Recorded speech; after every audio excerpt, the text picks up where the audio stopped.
Hello, and welcome to this episode of This Is Homeschooling. I'm your host, Blair Lee, and today I'm going to share my first year of homeschooling, a personal story. If you have any comments as you listen to this, please remember to write them. I personally will answer any questions that you have, so I look forward to hearing those. And don't forget to like and subscribe. So let's get started.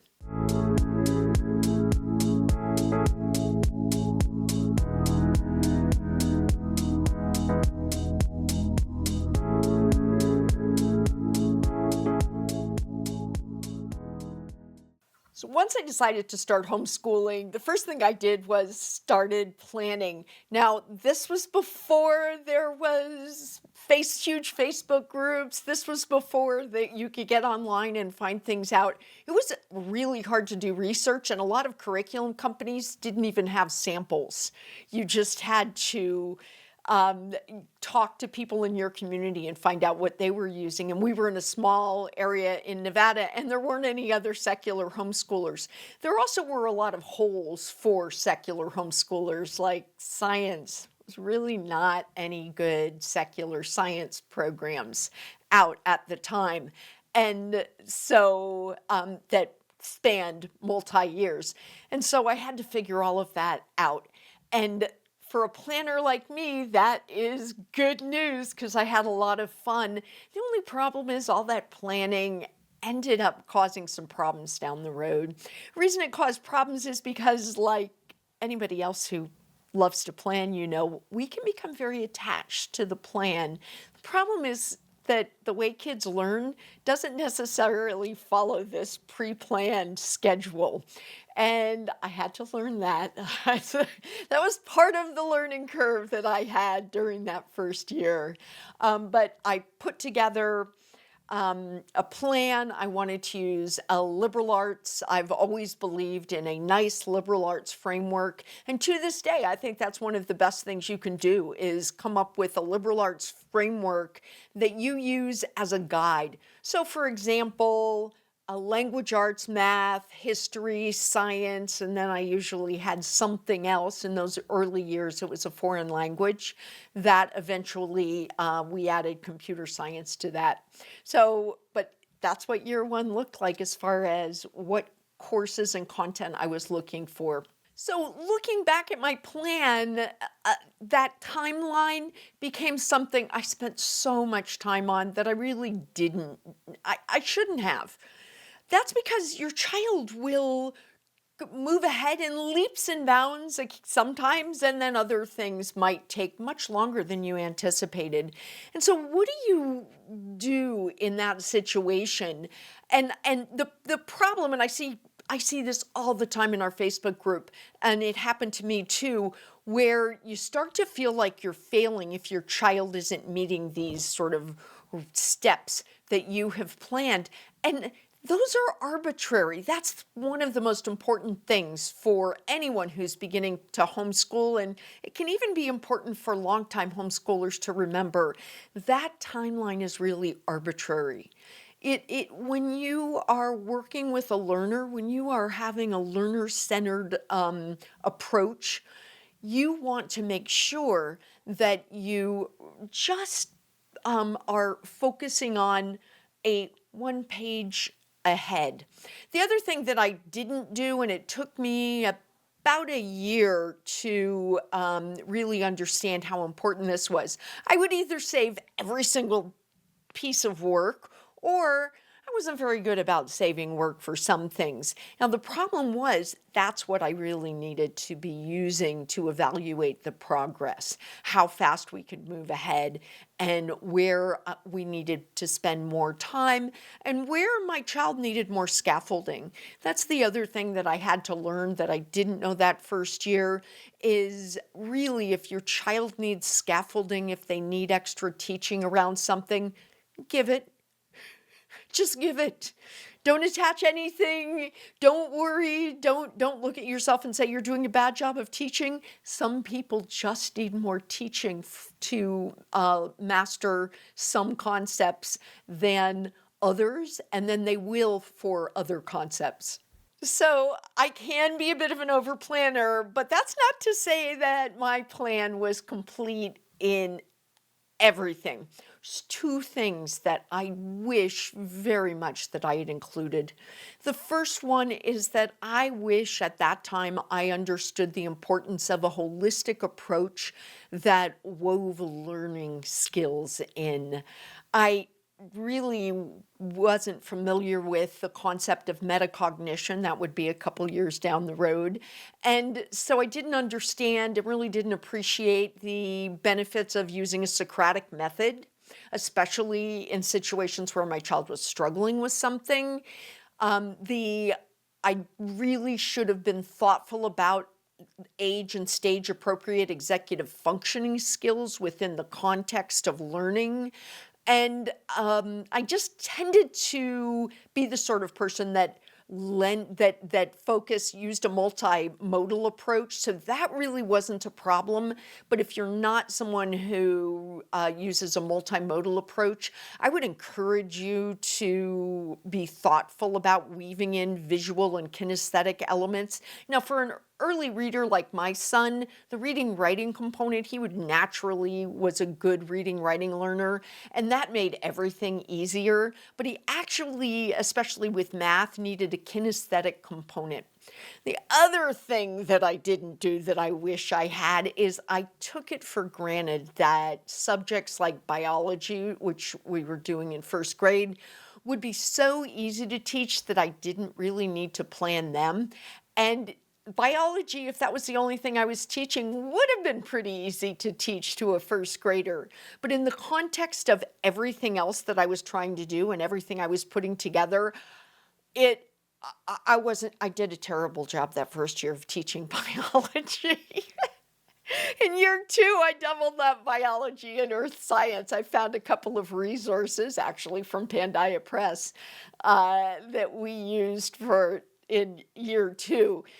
In year one, I just really struggled to get to biology, and that's a shame. The reason it's a shame isn't just because I'm a scientist, it's a shame because young kids love science. They love it. It's really, first grade is a perfect time, kindergarten, first grade, second grade, those are a perfect time to give a child a really solid foundation in basic science concepts because they're fascinated with how the world works at that age and stage. I can still remember that first day. So I'd spent the summer planning some of the things that I already shared with you. It'd be months before I really realized. And I was so excited and also a little nervous. Now, my son was also really excited. We incorporated a lot of camping, family trips, where we would go and visit family both in Colorado and down in San Diego. Even took a trip out to Ohio where we have family. And that was really exciting. My son was really excited about that. We spent time, we knew we were going to spend time in Yosemite. So because I'm a crazy planner, those things were already planned in.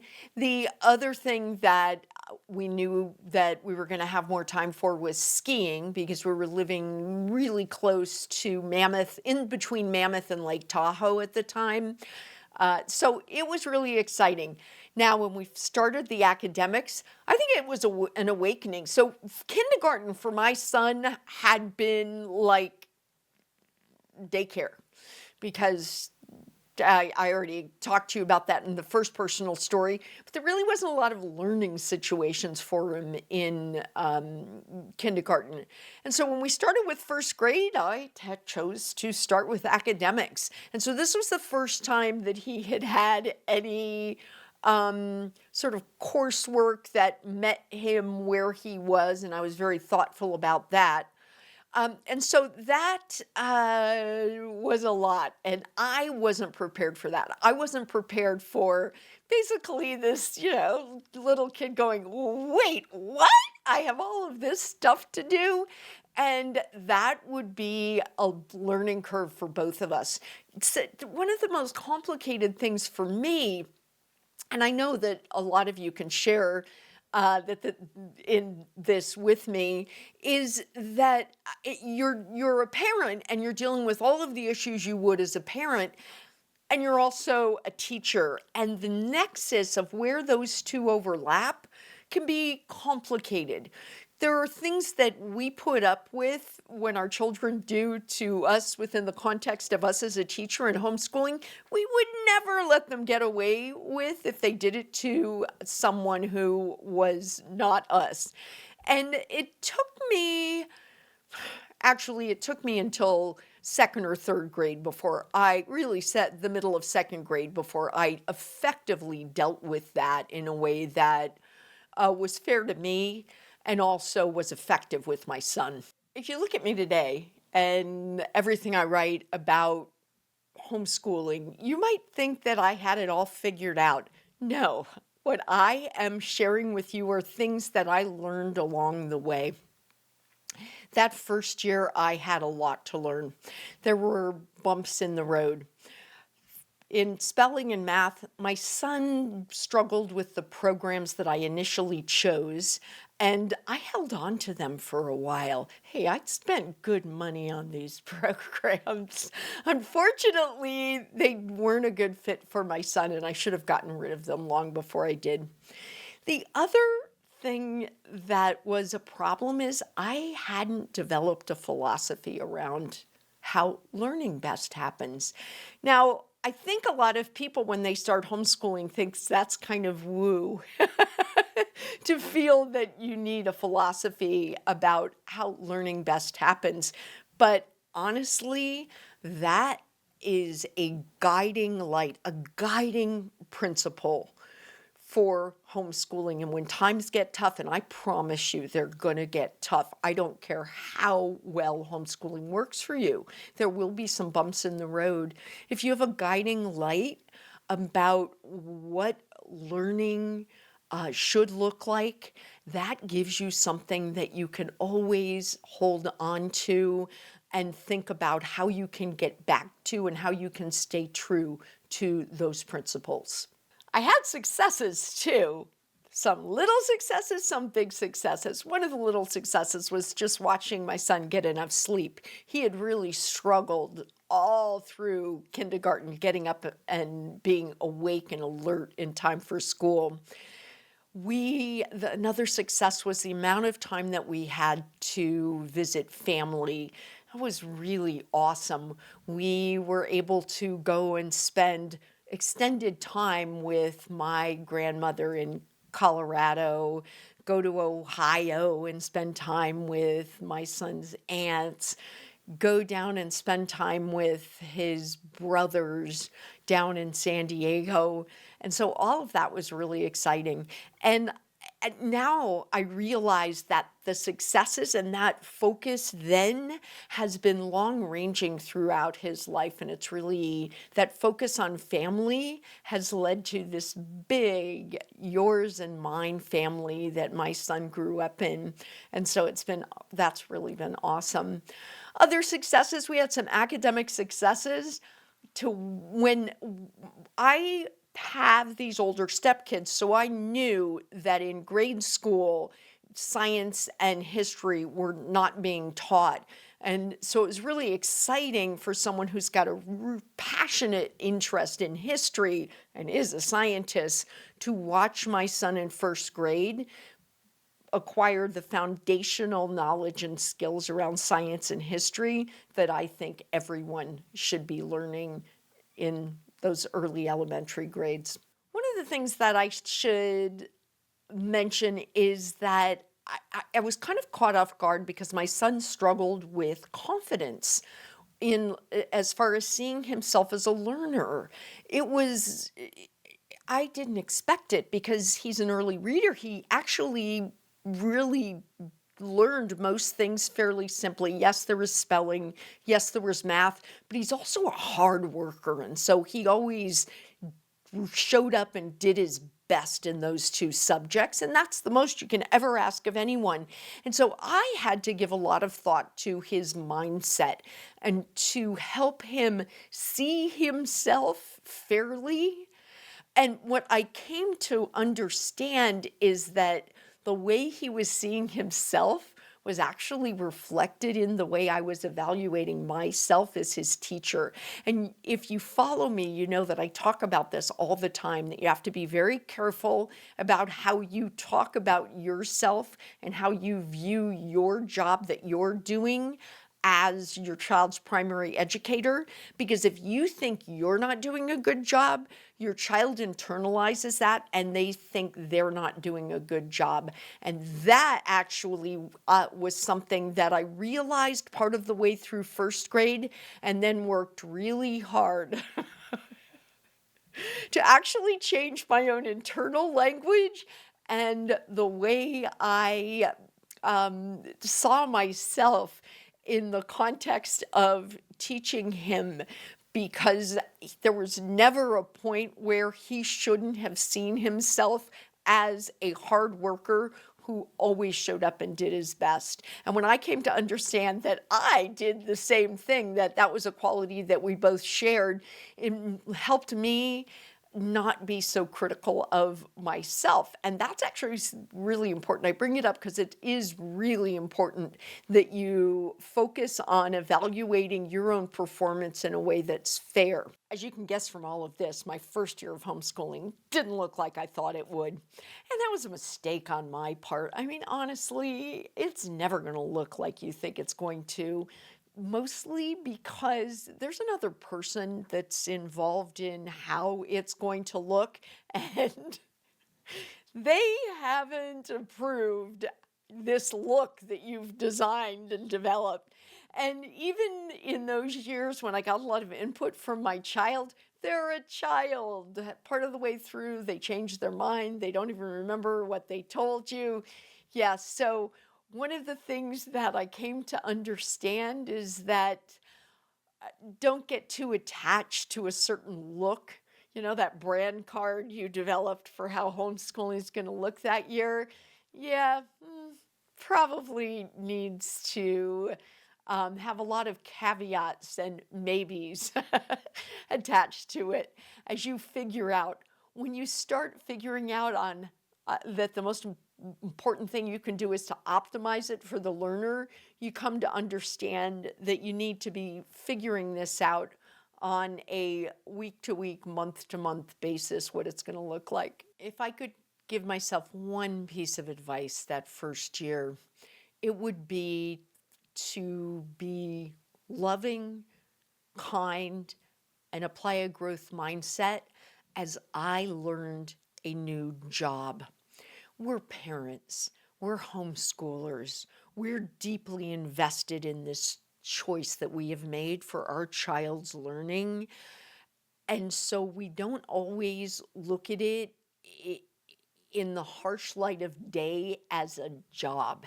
And I think that that creates a lot of issues. If we were to look at it as a new job, we would realize that there's going to be a learning curve attached with this job. And once you recognize that there's a learning curve for facilitating someone's education, you are much more kind, you're much more thoughtful, and you actually do a better job as you put one foot in front of the other and become better at that job.